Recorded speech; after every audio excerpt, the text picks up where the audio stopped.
자, 이번 시간에는 2023년 12월 2일 2023년의 마지막 시행됐던 시험이네요.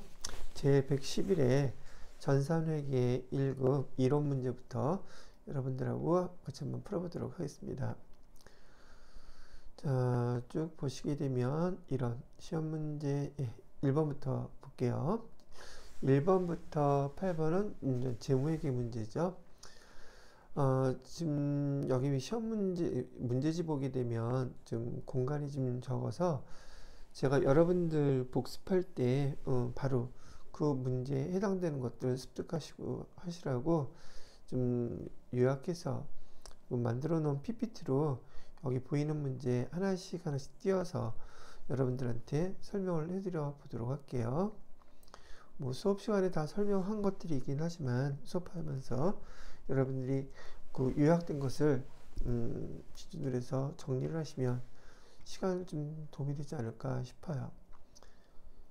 여기 1번부터 한번 보죠.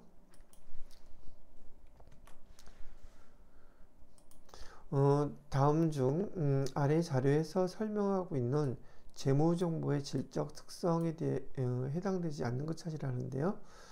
자, 내용을 보니까 재무정보가 정보 이용자의 의사결정에 유용하게 활용되기 위해서는 그 정보가 의사결정의 목적과 관련이 있어야 한다라고 얘기를 하는 걸 보니까 얘는 목적 적합성을 얘기하는 것 같아요. 목적 적합성. 재무정보가 그 정보 이용을 하려는 사람의 목적과 적합해야 된다는 뜻을 얘기하고 있는데 여러분들은 여기 회계정보의 질적 특성이라는 용어가 나오게 되면 바로 여기서 그 질문을 하는 것이라고 판단하시면 돼요. 그래서 회계정보의 질적 특성이라는 말 뜻은요, 이 질적 특성이 무슨 뜻이냐면 회계정보의 유용성을 이렇게 표현해 놓은 거예요. 어떤 회계정보가 유용하냐, 유용성을 갖다가 얘기하는 거죠. 그걸 풀어서 쓰면 회계정보의 유용성이라고 이렇게 보시면 돼요. 목적 적합성과 관련돼서는 보시는 것과 마찬가지로 여기 예측가치, 피드백가치, 적시성, 요게 목적 적합한 거에 대한 보강적인 특성이에요. 보통 얘기할 때 위에 있는 노란색은요, 여기 근본적인 특성이라고 보통 우리가 많이 부르고요. 밑에 있는 세 가지는 보강적인 특성이라고 구분을 합니다. 그래서 여러분들은 여기 재무 회계에 대한 이론 문제에서 기초적으로 중요한 이론이기 때문에 이런 시험 문제를 많이 출제하니까 참고로 암기를 해두시는 게 도움이 됩니다. 자, 목적이 적합한 거 예측가치, 피드백가치, 적시성 있죠? 그래서 예측가치, 피드백가치, 적시성, 중립성은 어디에 있어요? 신뢰성에 있어요. 그래서 표현의 충실성, 검증 가능성, 중립성, 이 신뢰성에 관련된 것들이고요. 비교 가능성이라는 것은 재무제표는 비교 가능성이 있어야 된다는 것은 신뢰성도 목적 적합성도 두 개 다 공통으로 갖고 있는 유용성이란 말이죠. 그렇게 정리를 해주시면 될 것 같습니다. 자, 그 다음에 두 번째 문제로 가볼까요?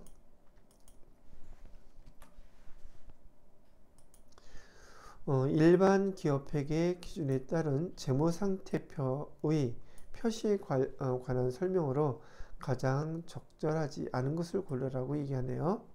자, 한번 볼게요. 비유동자산은 우선 자산 파트에서 봐야 되겠죠. 비유동자산은 여기 있어요. 비유동자산, 당좌자산, 유형자산, 무형자산으로 구분된다. 비유동자산이 아니라 얘는 유동자산을 구분하는 거죠. 여기 보시면 당좌자산, 그 다음에 유형자산, 무형자산 여기 있고 막 짬뽕으로 섞어놨네요. 그죠? 유형자산, 당좌자산. 당좌자산 때문에 틀린 것이네요. 그죠? 그래서 적절하지 않은 것은 1번이 답이겠습니다. 단기 차입금은 유동부채로 된다. 부채에서도 유동, 비유동 구분되어 있죠. 유동부채에서 단기 차입금 맨 위에 있네요. 유동부채에 해당되는 거 맞죠? 세 번째는 자산과 부채는 유동성 별법에 따라 작성된다. 우선 여기 부채도 그렇고 자산도 그렇고요. 유동성 별법이라고 얘기하는 것은 이 계정들이 쭉 써 있는 계정들이 어떤 원리 원칙에 의해서 기준에 의해서 이렇게 작성이 된 것이지 그냥 작성된 게 아니란 말이죠. 이걸 갖다 우리는 유동성 배열법이라고 부르는데 이 유동성 배열법이란 말 뜻은 유동성이 높은 순으로 기록하라는 얘기예요. 그럼 유동성이 높다는 게 무슨 말이냐면 현금화되기가 쉽다는 얘기예요. 현금화 쉬운 순서대로 작성을 하라는 것이 유동성 배열법입니다. 그리고 여기서 얘기했던 것처럼 자산도 부채도 유동성 배열법에 의해서 기록한다는 거 이렇게 알아두시면 되겠어요. 맞고요. 재고자산 어디 있어요? 여기 있죠? 재고자산은 유동자산에 포함된다. 유동자산 여기 포함되죠. 즉 제가 이 요약된 재무상태표를 또 여러분들한테 이 문제를 하나하나 풀어드리면서 이렇게 그 요약해서 요 표들을 자료들을 붙여드리는 것은 좀 이 문제를 풀기 위해서는 제가 첨부해 놓은 자료들을 반드시 알아야 되는 것들 또 그게 변형돼서 나오는 자료들이기 때문에 여러분이 기출문제를 지금 제 거 보시면서 뭐 1회, 2회, 3회, 4회 반복해서 보시면 제가 사용하는 이 보조자료들이 계속해서 등장한다는 걸 아시게 될 거예요. 즉 그렇게 자주 등장하는 자료들은 여러분들이 반드시 여러분 것으로 만들어 놓아야지 그런 유형의 문제들을 무난하게 맞추실 수 있다는 얘기가 되기도 하겠죠. 자, 2번 문제는 이렇게 해서 설명을 해 드렸고요. 그다음에 세 번째 문제로 넘어가 보도록 하겠습니다. 재무상태표 반드시 암기해야 됩니다. 자, 그 다음에 세 번째 문제는 뭔가 볼까요? 세 번째 문제는 재고자산의 단가 결정 방법에 대한 설명이래요. 어떤 방법을 설명하는 것인가요? 라고 물어보고 있어요.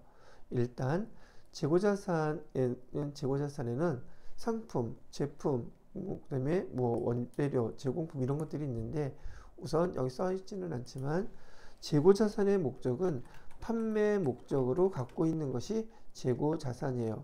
예를 들어서 토지라든지 그다음에 건물이라든지 이런 것들도 우리는 유형자산이라고 배웠는데 얘 또한 재고자산이 될 수 있단 말이죠. 왜? 부동산 회사 같은 경우 부동산 투자 회사인 경우에는 이런 토지 건물들도 판매 목적으로 갖고 있다 그러면 토지 건물도 재고자산이 되는 거예요. 그래서 계정들이 나올 때마다 계정의 목적이 뭔가를 구분하는 게 아주 중요하단 말이죠. 뭐 유사한 이런 문제들 여러 번 출제가 됐었기도 했죠. 그래서 판매 목적으로 갖고 있는 것은 재고자산이라고 부른다. 사용 목적으로 갖고 있을 때는 유형자산이라고 부른다. 유형자산은 얘 토지나 건물을 만약에 회사에서 사용 목적으로 갖고 있다 그러면 얘는 유형자산을 뜻하는 거예요. 이렇게 그 목적에 따라서 계정도 구분할 수 있으셔야지 돼요. 자, 문제로 다시 들어가서 재고자산의 단가를 결정할 때에는 재고자산은 그 재고의 금액이 얼마였는지를 알기 위해서는 두 가지를 알아야지 재고자산의 금액을 알 수가 있어요. 첫 번째는 수량을 알아야 되고요. 두 번째로는 단가를 알아야 돼요. 그래서 곱하게 되면 재고자산 그 액수가 금액이 나온단 말이죠. 이렇게 계산하는 거죠. 그런데 우리가 배운 재무회계에는 수량을 결정하는 방법에 실지재고조사법, 계속기록법, 혼합법 이런 것들이 있었고 단가를 결정하는 방법에는 개별법, 그다음에 선입선출법, 이동평균법, 총평균법, 후입선출법 우리가 회계 1급에서 배웠던 재고자산의 단가 결정 방법들이에요. 이것도 여러분이 알고 있어야지 헷갈리지 않게 구분할 수 있겠죠. 자, 그런데 이거를 알고 있었는데 지금 여기에서 설명한 것이 과연 다음에 어떤 방법을 설명하고 있는지도 알아야 된단 말이죠.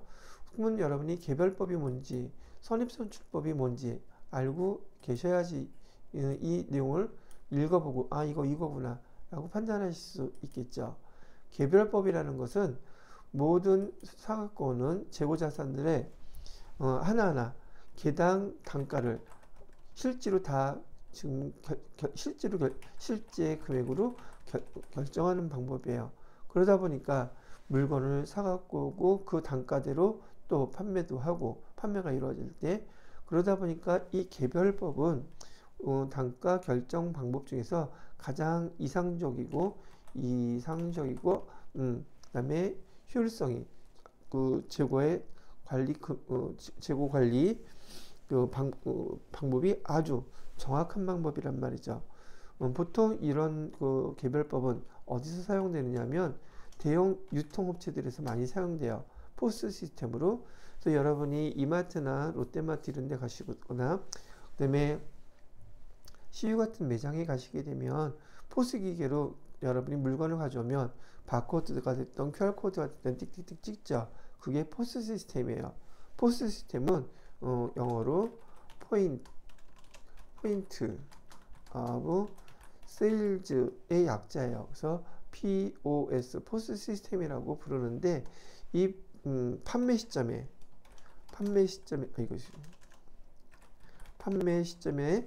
여기 우리가 사갖고 온 그 재고의 금액도 판매 금액과 그 다음에 매입한 금액 매치되면서 계산이 되는 시스템이에요.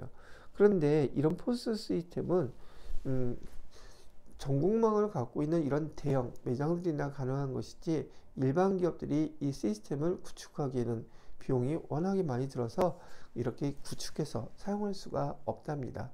그러다 보니까 보편적인 회사들은 개별법을 사용하지 않고 여기 나오는 네 가지 선입선출법, 이동평균법, 총평균법, 후입선출법 보편적으로 이 방법 중에 회사에 맞는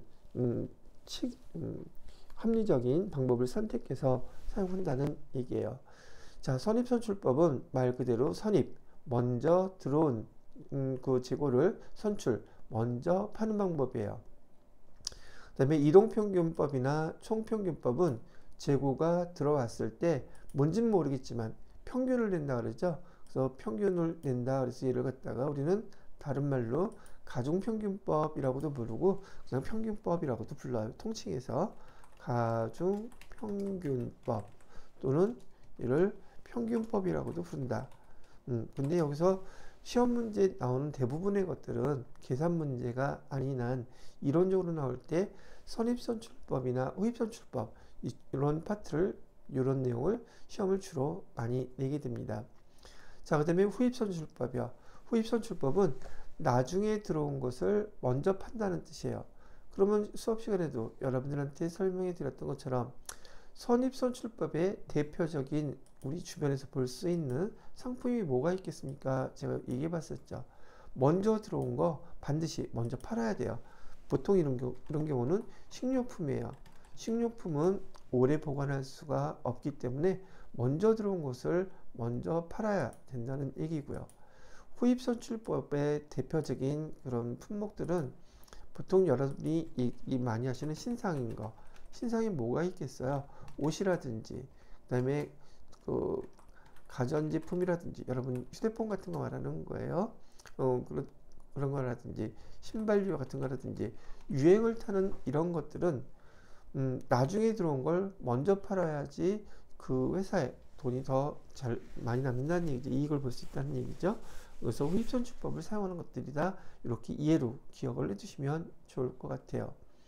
자, 지금 여기서는 실제의 물량 흐름에 대한 원가 흐름의 가정이 대체로 유사하다. 이 말은 무슨 뜻이냐면 먼저 산 거를 갖다 먼저 팔게 되면 그걸 물량 흐름이라고 그래요. 물량 흐름에 대한 원가 가정이 대체로 유사하다라고 하는 게 바로 선입선출법을 얘기하는 거야. 먼저 사온 거 먼저 파는 게 물량 흐름에 대체로 유사하다는 얘기를 해주고 있는 거고요. 두 번째, 현재의 수익과 과거의 원가가 대응한다는 말은 무슨 말이냐면 현재 우리가 물건을 팔아요. 한 달을 기준으로 했을 때, 뭘로 할까요? 예를 들어서 선입선출법은 먼저 사갖고 온 거 먼저 파는 것이니까 1월 달에 10개를 사왔어요. 그 다음에 2월 달에 20개 사왔고요. 근데 5월 달에 여기 다시 15개를, 10개만 하죠. 10개를 팔았다고 가정하면 선입선출법은 먼저 사갖고 온 거를 먼저 파니까 매출은 5월 달에 일어났죠. 그럼 5월 달에 시가로 물건을 팔았을 테고 원가는 과거의 것이 대입이 되기 때문에 현재 팔리는 그 수익과 우리가 먼저 1월 달에 사갖고 왔던 과거 재고자산의 그 원가가 수익 비용, 여기서는 수익이 발생하는 시점 5월 달이죠. 그 다음에 이 수익에 대해서 원가가 대응되는 시점은 과거 시점이죠. 더 훨씬 과거 시점. 그래서 과거의 원가가 대응하여 수익 비용 대응의 원칙에 부적합하다. 원래 수익 비용 대응의 원칙은 바로바로 지금 수익이 났으면 지금 원가로 대응이 돼야지 그게 수익 비용 대응의 원칙에 적합하다고 얘기를 하는 겁니다. 그래서 얘는 수익 비용 대응의 원칙에는 부적합하다 얘기하는 게 바로 선입선출법을 의미하는 얘기예요. 자, 마지막으로 여기 물가 상승 시에 이익은 과대 계상된다 그러는데 많은 분들이 요 보기는요, 여러분들이 회계 1급 수준에서 이해하기에는 조금 어려운 부분이 있더란 말이죠. 그러나 여러분들이 앞에 있는 보기 2개만 갖고서도 얘가 답이 선입선출법이다 라고 찾아낼 수는 있어요. 충분히. 그러나 여러분은 회계 1급만 공부하고 더 이상 공부 안 할 게 아니잖아요.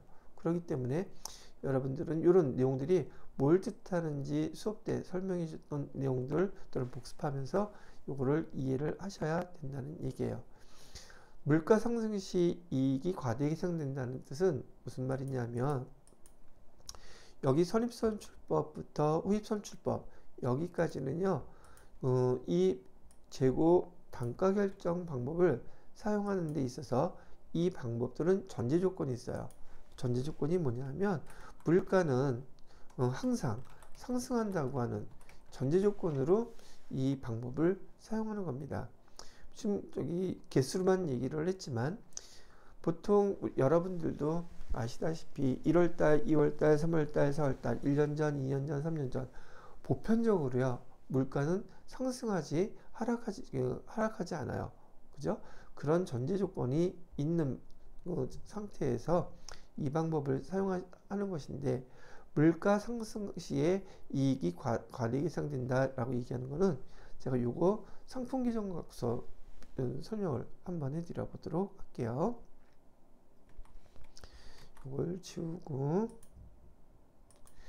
자, 선입선출법을 지금 설명하는 거였었는데, 선입선출법에서 물가 상승을 전제 조건으로 하기 때문에 지금 여기에 여기 보시게 되면 상품 계정에서 여기 지금 요약해 놨죠. 상품 계정에서 여기는 기초 재고, 여기는 단기 매입액, 그다음에 여기는 기말 재고액. 그래서 기초 재고액에다가 단기 매입액 더해주고 기말 재고액을 빼주면 매출원가가 계산된다는 거 알고 계시죠? 여기 써놓은 거예요, 숫자로. 자, 그래서 기초 재고액은 20만 원이고요. 단기 매입액은 30만 원이라면 두 개 합쳐서 우리가 팔 수 있었던 금액은 총 50만 원어치를 팔 수 있었을 거예요. 그런데 기말에 창고에 가서 기말 재고를 금액을 조사해 보니까 10만 원어치 남아 있더래요. 그럼 나머지는 다 어디 간 거예요? 나머지는 다 팔린 거죠. 다 팔린 걸 우리는 뭐라고 불러요? 매출 원가라고 부르는 거예요. 자, 그런데 지금 물가 상승시라고 했는데 물가가 시간이 지나갈수록 계속 상승을 한다면 지금 여기 10만 원이라고 적혀 있던 게 한 달, 두 달, 세 달 지나가게 되면 물가가 더 많이 상승을 하게 되겠죠. 그런데 선입선출법은 맨 마지막에 물가가 올라갈 때 사갖고 왔던 재고 금액이 물가 상승하니까 더 높겠죠. 그래서 한 달 후에 얘를 갖다 비교해 보면, 예를 들어서 기말 재고가 15만 원이 됐다고 가정을 해 봅시다. 그러면 기말 재고가 이렇게 증가하게 되면 매출원가는 어때요? 매출원가는 오히려 40만 원이 아니라 기말 재고가 15만 원으로 증가하니까 매출원가는 35만 원으로 감소를 한단 말이죠. 이 기말 재고인 얘는 자산이고요. 기말 재고 자산이라고 부르잖아요. 매출원가는 손익계산서의 비용 계정이에요. 여기 비용. 그래서 여러분들은 그 상품 계정을 보고서 요걸 잘 이해하셔야지 돼요. 그래서 상품 계정을 보게 되면 자산 계정과 비용 계정은 반비례하죠. 이쪽이 커지면 이쪽은 작아져요. 반대로 이쪽이 작아지면 매출원가는 커진단 말이죠. 이렇게 자산이 증가하게 되면, 물가가 상승하게 되면 비용인 매출원가는 감소하게 돼요. 비용이 감소하게 되면 이익은 어떻게 돼요? 비용이 감소하니까 이익은 증가하겠죠. 그죠? 자, 자산이 이렇게 증가하게 되면 비용은 감소하게 되고요. 비용이 감소하면 이익은 증가하게 돼요. 여기다가 이익 이렇게, 이익은 어떻게 된다? 증가하게 돼요. 자, 그래서 지금 여기 자산과 이익은 같은 방향으로 움직인다는 것을 알 수 있어요. 여러분이 또 요 숫자를 모르니 헷갈린다고 할까봐 숫자를 한번 보여드릴게요. 자, 매출액이 60만 원이었다고 가정을 합시다. 그리고 첫 번째 그냥 있었던 매출원가 40만 원이 매출원가였었어요. 그럼 매출 총이익은 얼마가 되겠어요? 60만 원에서 원가 40만 원 빼니까 20만 원이 매출 총이익이었단 말이죠. 이걸 그냥 통칭으로 그냥 이익이라고 본 거예요. 자, 요 케이스하고요. 이번에는 기말 재고가 증가를 했어요. 물가 상승이 돼가지고서. 그럼 똑같이 매출액은 60만 원인데 이번에는 매출 원가가 얼마로 됐어요? 35만 원으로 원가가 감소했죠. 그러니까 이익은 어떻게 돼요? 25만 원으로 오히려 이익은 증가하죠. 그죠? 바로 이 관계를 이 표로서 이해를 하고 기억해 두시라는 얘기예요. 자산과 비용 계정은 반비례 관계다. 그러나 자산과 이익은 똑같은 방향으로 움직인단 말이죠. 자산이 증가하게 되면 이렇게 이익도 증가하는 결과가 된다. 왜? 원가인 비용이 감소하기 때문에. 그래서 여기서 물가 상승 시에 이익이 과대 증가하는 걸 갖다가 요 관계를 갖다가 회계에서는요, 증가한다, 감소한다 이렇게 표현하지 않고 증가한 것을 갖다가 과대 계상이라는 용어로 사용하고요. 감소하는 것을 과소 계상된다 이런 말로 표현을 해요. 그래서 여러분들한테 지금 회계 1급 수준에서는 요거 설명하는 게 조금은 어렵게 받아들이실 수 있을지 모르겠지만, 여러분이 이런 내용을 이해하려면 손익계산서의 요 손익구분 계정들 요것도 반드시 암기가 되어 있어야지 이런 말들도 적용을 시키면서 상대방이 말해주는 그 설명도 이해할 수 있게 되는 거예요. 문제는 여러분이 어렵지 않게 찾을 수 있었을지 모르겠지만 여러분들이 이 세 번째 보기까지 좀 이해가 될 수 있도록 제가 이렇게 자료 준비해서 이런 연관 관계로 요걸 파악하는 거예요 라고 그 내용을 알려준 거죠. 그러니까 복습하시면서 한번 천천히 생각해 보시기 바랍니다. 이런 관련된 문제는요, 세무 2급부터 이런 것들을 점점점 고급 회계 나올 때마다 이게 많이 등장을 하게 돼요. 높아심에 잠깐 하나 더 말씀을 드린다면, 여러분들이 지금 회계, 전산 회계 1급을 준비하시고 계시는 분들이라면 여러분이 실무, 회사의 취업을 위해서 또는 더 나은 전직을 위해서 또 회사에서 업무에 필요해서 배우실 것은 분명한데, 이 전산회계 1급만 배우고 끝날 것이 아니라고 한다면 그 다음 단계인 전산세무 2급이라든지 그 다음에 전산세무 1급이라든지 이런 목표를 갖고 계시는 분들이라면 제가 설명하면서 이런 내용들 첨부해서 보여드릴 때 제가 꼭 암기하라는 말, 제가 표현을 좀 많이 하기는 하는데 중요한 것들이기 때문에 그 문제를 풀기 위해서는 이러한 지식들이 있어야 돼요 해서 이렇게 붙여드리기는 했잖아요.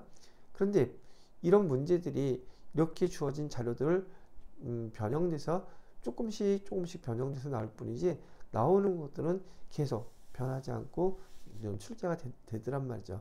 그래서 그것들을 해결할 수 있는 원천을 여러분들한테 제공해 드리는 거니까 문제 한 문제당 여러분이 복습하시면서 꼭 구분해서 암기를 해 두시면 좋을 것 같아요. 자, 그 다음에 4번 문제를 볼까요? 4번 문제는 이렇게 나와 있네요.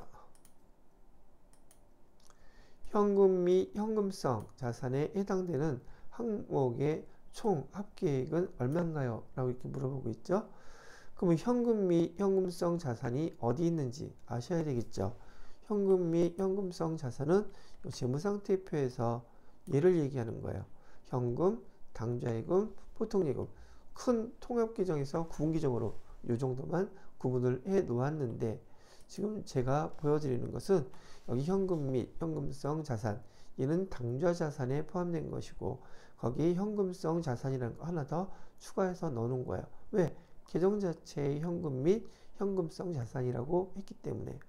자, 일단 문제에서는 현금 및 현금성 자산에 대해서 그 항목에 해당되는 항목에 총 합계액을 물어봤는데, 여기 현금이라고 얘기하는 것은 우리 회계에서는 일반적으로 사용하는 현금의 개념보다, 일반인들이 사용하는 현금 개념보다 좀 더 폭넓은 그 현금 개념을 사용한단 말이죠. 그 말 뜻인즉, 현금은 우리 금융에서, 경제에서 얘기할 때, 금융에서 얘기할 때 통화를 의미를 합니다. 통화라는 것은 한국은행이라고 적혀져 있는 우리가 잘 봤던 지폐나 주화를 우린 통화라고 불러요. 그런데 한국은행에서 발행한 지폐, 주화, 얘네들 말고 얘네들 대신에, 이걸 대용이라고 그러거든요. 대신 사용하는 증권은 어떤 값어치가 기록되어 있는 종이 쪼가리, 종이 문서, 종이 문서 같은 경우를 우리는 증권이라고 불러요. 그러면 이런 지폐나 주화 대신에 사용하는 종이 문서, 이런 것들을 우리는 통화대용 증권이라고 하는데, 이 통화대용 증권을 여러분들이 회사에서 받았다면 기록할 때 현금이라고 기록을 해야 한다는 얘기예요. 지폐나 주화만 현금이라고 기록하는 것이 아니라 거래처에서 당좌 수표를 발행해 주었거나 자기압 수표를 발행해 주었거나, 즉 통화대용 증권 여기 있죠. 거래처에서 타인 발행 수표라든지 자기압 수표, 가계 수표, 송금 수표, 우편한 증서, 국고송금 통지서, 공사채 이자표, 이런 것들을 받았어도 여러분들은 회계 담당자로서 기록할 때 뭐라고 기록해야 된다? 현금이라고 기록을 해야 한단 말이죠. 근데 얘는 주로 회계에서 제일 많이 사용하는 용어들이기 때문에 다른 데서는 거의 사용하지 않아요. 그러니까 회계 담당자들이 이 통화대용증권에 무엇이 있는지를 아는지 물어보는 시험 문제가 빈번히 나온단 말이죠. 이 통화대용증권의 특징은 뭐냐면, 얘를 갖다가 은행에 또는 발행한 기관에 바로 갖다 제시를 하면, 이걸 갖다 제시하는 걸 한자어로 일람이라고 그러거든요. 일람. 제시를 하게 되면은 바로 현금으로 주는 성격들을 갖고 있는 거예요. 그럼 여기서 통화대용증권이 여기 주어진 게 선일자 수표, 좀 이따 설명해 드릴게요. 배당금 지급 통지서, 배당금을 지급하겠대요. 주식을 우리 회사에서 주식을 사갖고서는 갖고 있는 타 회사의 주식을 사서 보유하고 있는데 배당금을 지급했다고 통지서를 보냈으면 이 배당금 통지서를 가지고 해당되는 그 기관에 가면 바로 돈 주겠죠. 돈 주겠다고 이렇게 보냈으니까. 그래서 얘는 여기 통화대용증권에 들어가는 거예요. 두 번째, 타인이 발행한 수표. 수표들 많이 있죠. 타인 발행 수표, 자기합 수표 뭐 여기 있는데 얘도 마찬가지로 통화대용증권에 해당되는 것이고요. 다음에 만기가 6개월인 양도성 예금증서라는데 만기 6개월 만기 6개월 예금증서 만기가 6개월 남은 양도성 예금증서는 얘는 단기 금융상품이에요. 단기 금융상품. 단기 금융상품은 현금 및 현금성 자산에 해당되지 않습니다. 그래서 얘는 빼고요. 그러면 두 개만 합치면 배당금 지급 통지서하고 여기 타인 발행 수표 두 개 합치면 금액이 얼마인가요? 100만 원이겠죠? 그래서 4번에 답은 1번이 이렇게 된다고 보시면 돼요.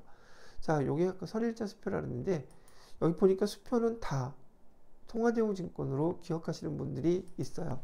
출제자도 그걸 노리고 선일자 수표라는 것도 현금 통화대용증권으로 봐달라고 이렇게 시험 문제를 낸 거예요.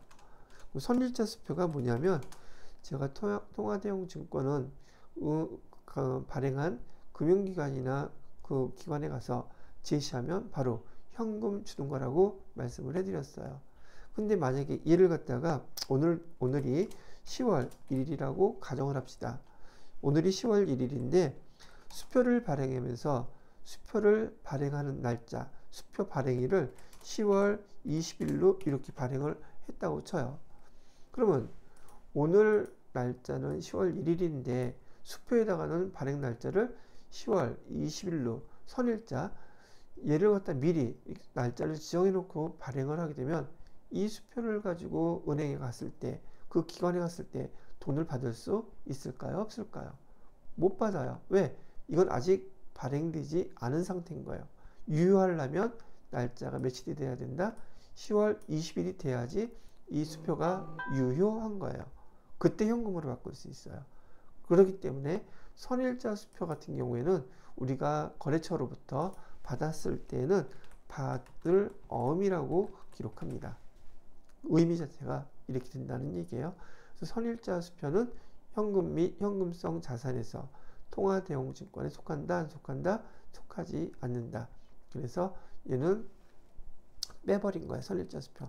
그래서 여러분들이 이건 세무 2급에도 가끔 등장하는 수표이긴 한데 선일자 수표는 통화대용증권 아님 이렇게 기억을 해 두시라고 말씀을 드리는 거죠.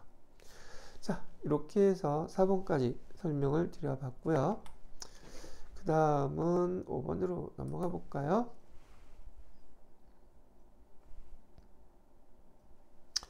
5번 다음 중 자본에 대한 설명으로 옳지 않은 것은 이라는 데 있어요. 자, 지금 제가 여기 여러분 보시라고 샘플 뭐죠? 자료 여기 옆에다가 여기 붙여놨는데요. 아까 보여드렸던 재무상태표에 보시면 제가 꼭 암기하라고 그랬었죠. 회계 1급 정도 수준 되면 자본계정 회계 1급에서는 우리가 지금 개인 기업이 아닌 법인이 기본이에요. 법인이면서 그 다음에 제조업을 하고 있다고 가정을 하고서 시험 문제가 나온단 말이죠. 법인의 그 자본계정은 이렇게 구성이 되어 있어요.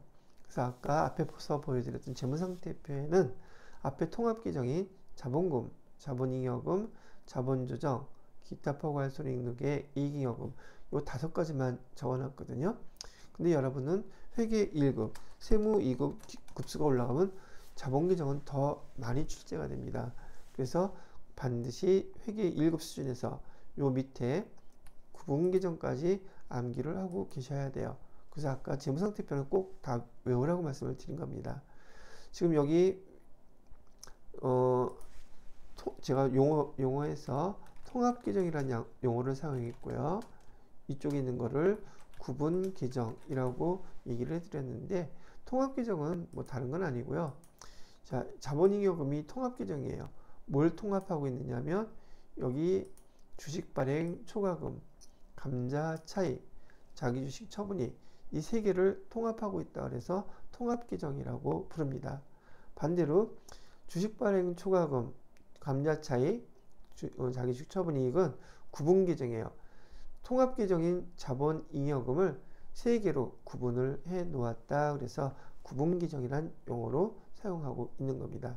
그래서 여러분이 문제라든지 교재에서 통합 계정이다, 구분 계정이다 이렇게 얘기를 하면 이게 무슨 말 뜻인지 구분하시라고 제가 용어를 설명해 드린 거랍니다. 자, 여러분들이 이것을 암기하고 있다고 가정을 하고 요 보기를 한번 보면서 답을 찾아보도록 하죠. 자본금은 발행 주식수의 액면가액을 곱한 금액이다. 자본금 여기 있죠. 자본금은 어떻게 표시한대요? 주식수 곱하기 액면가액으로만 표시하십시오 라고 되어 있죠.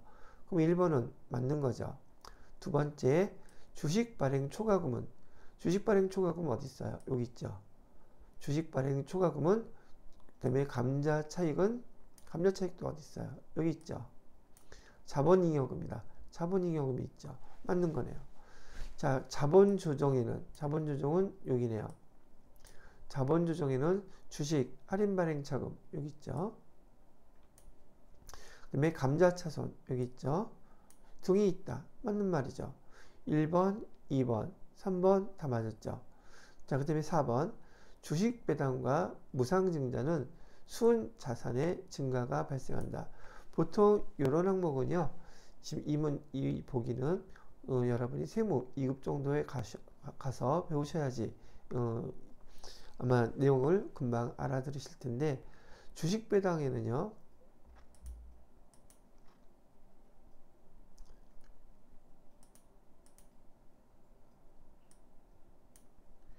자, 주식을 배당할 때에는 주식 배당을 하게 되면 예를 들어서 우리 회사에서 타 회사 주식을 갖고 있어요. 그러면 일정한 기간이 지났을 때 배당이라는 걸 하게 돼요. 현금 배당을 하게 되든지 주식 배당을 하게 되든지, 물론 없을 수도 있긴 하겠지만 배당을 한다 그러면 주로 현금 배당 아니면 주식 배당이에요. 그런데 현금 배당을 하게 되면 우리가 벌었던 그 자본이라는 계정에서 현금을 배당하고 외부 유출을 하기 때문에 자본이 감소를 해요. 자본이 감소한다. 그런데 주식 배당을 하게 되면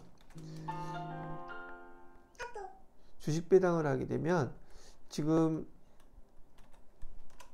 자본잉여금이라는 항목은 감소하는데 주식을 발행해서 주어야 되기 때문에 주식 발행을 해서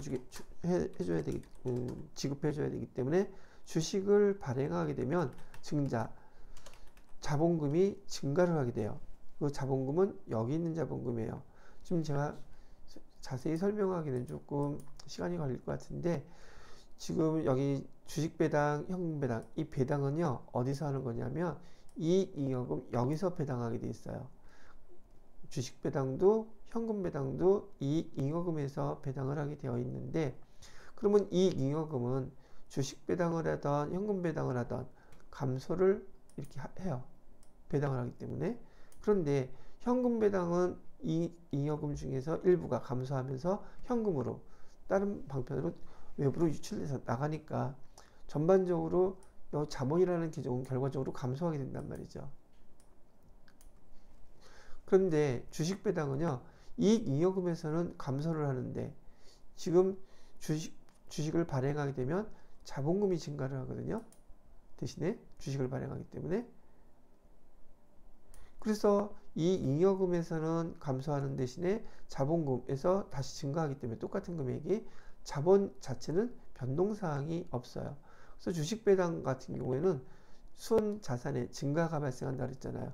순자산 증가가 아니라 변동사항이 없다고 얘기를 해야지 되는 거예요.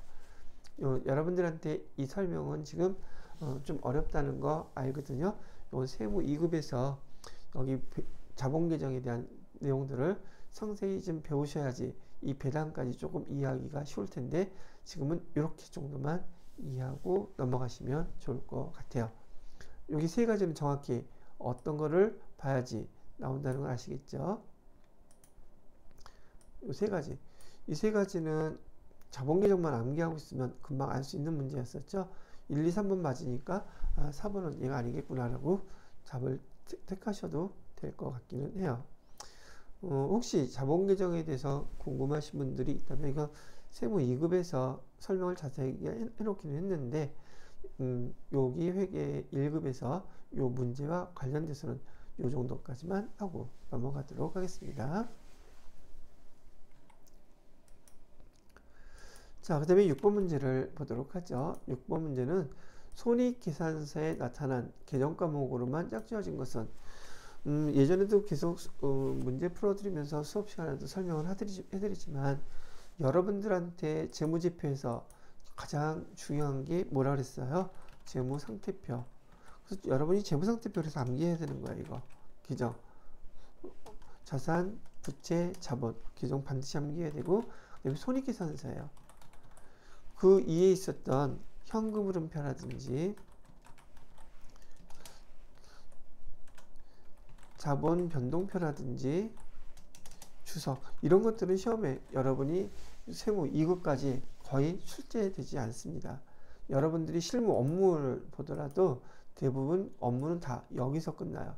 그렇기 때문에 여러분이 배우는 주로 시험 문제도 나오고 업무를 진행해야 될 재무상태표와 손익계산서는 가장 기본이기 때문에 꼭 기본적인 거 암기하라고 얘기를 해드린 것이고요.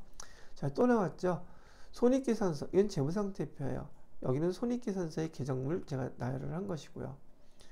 자, 보시게 되면 대손상각비, 손익계산서에 있는 비용계정만 제가 나열을 한 건데 대손상각비 판관비 있죠. 판관비, 다음에 현금 어디 있어요? 현금은 대손상 어디? 재무상태표에 있는 계정이고요. 기부금은 어디 있어요?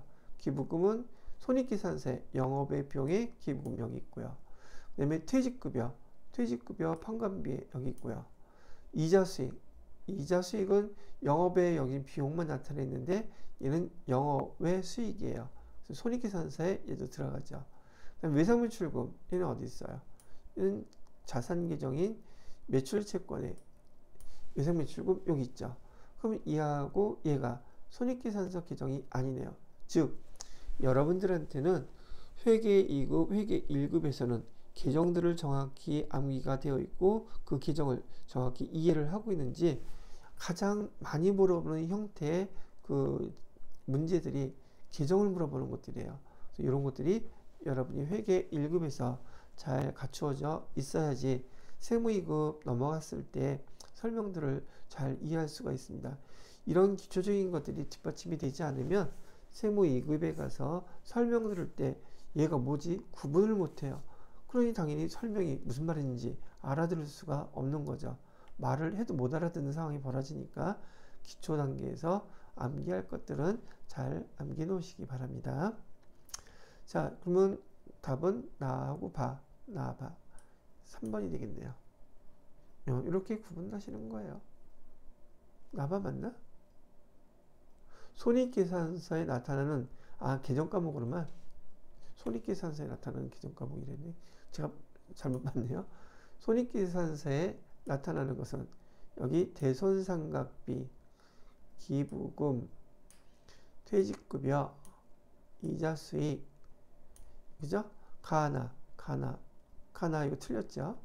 그 다음에 가다 요거 맞네요. 그 다음에 나바 이거 아니고요. 그 다음에 다바 아니고 2번이 맞네요. 그죠?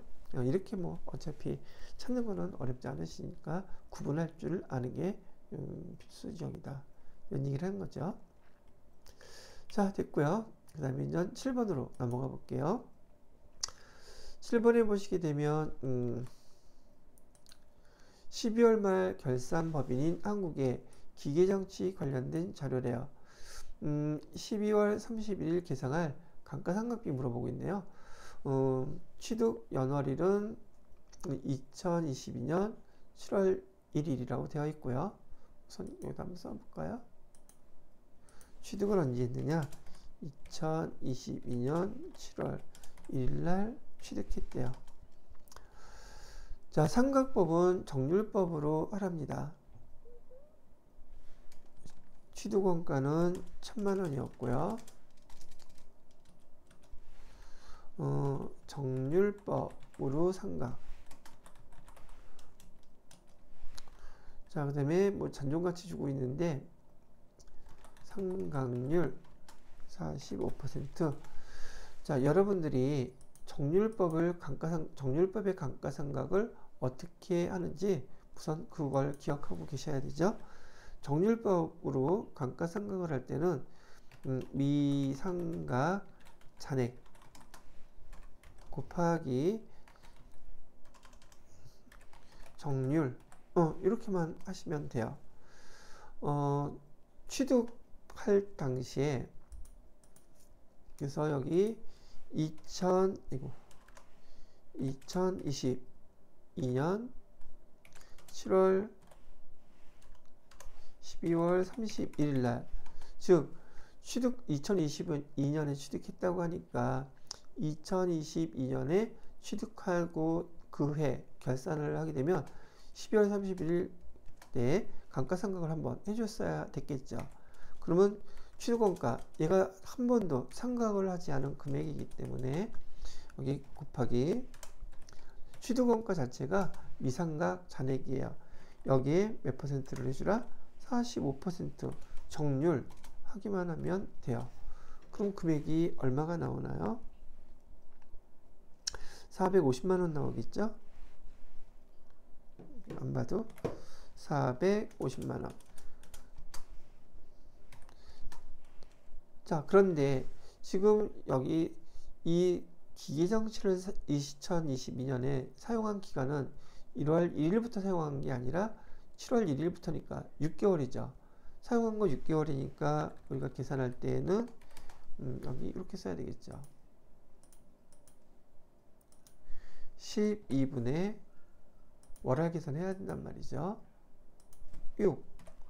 그럼 450만원에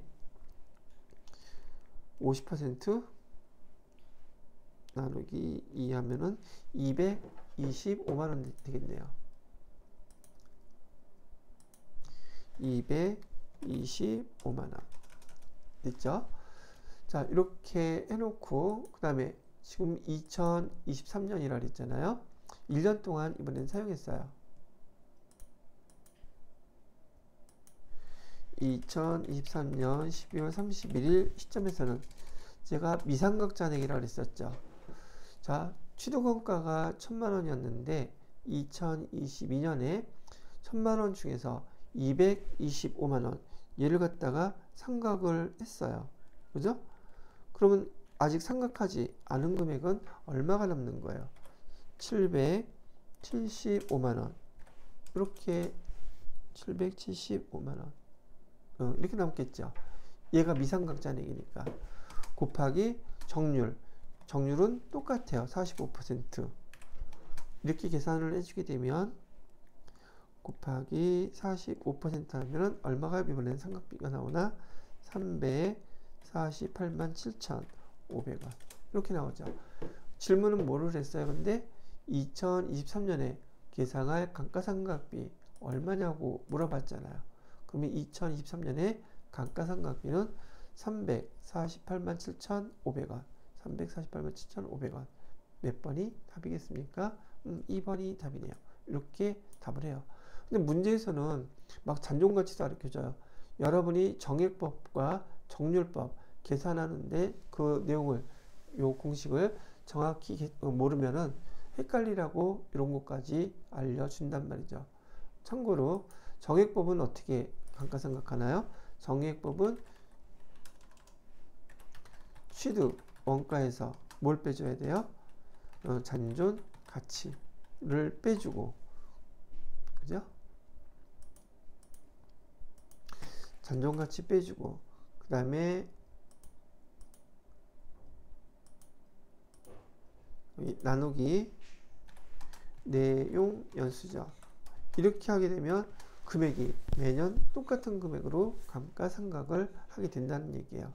그래서 제가 정률법으로 계산할 때는 미상각 잔액에다가 정률 또는 상각률, 정률을 다른 말로 상각률이라고도 부르니까 참고하셔서 정액법, 정률법 요 구분을 잘 해주시면 될 것 같아요. 되셨죠?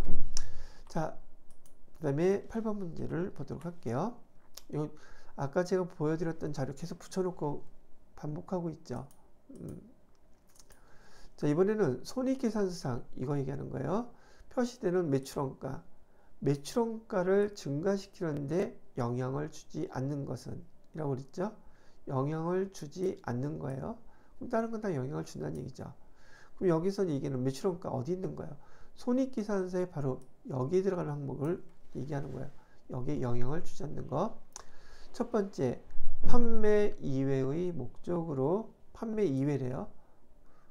사용된 재고자산의 타계정 대체이라고 그러는데, 판매 목적이 아닌 거. 판매 목적으로 재고자산을 팔았다면 그건 다 매출원가예요. 아까도 잠깐 설명해 드렸지만, 판매 목적으로 팔았다면 그 원가는 판매 목적으로 판매를 했다면, 판매 목적으로 재고자산을 판매했다면 그 원가는 다 뭐가 된다? 매출원가가 된다. 이런 얘기예요. 그런데 이외의 목적으로 사용했기 때문에 이 타계정 대체액은 매출원가로 들어갈 수가 없다는 얘기죠. 그럼 여기 매출원가로 들어가지 않으니까 매출원가 영향을 줘요? 안 줘요? 영향을 주지 않는다는 얘기예요. 그래서 여기 답은 지금 여기 해당되는 거 영향 주지 않는 걸 물어봤기 때문에 얘는 1번이 답이 되는 것이고요.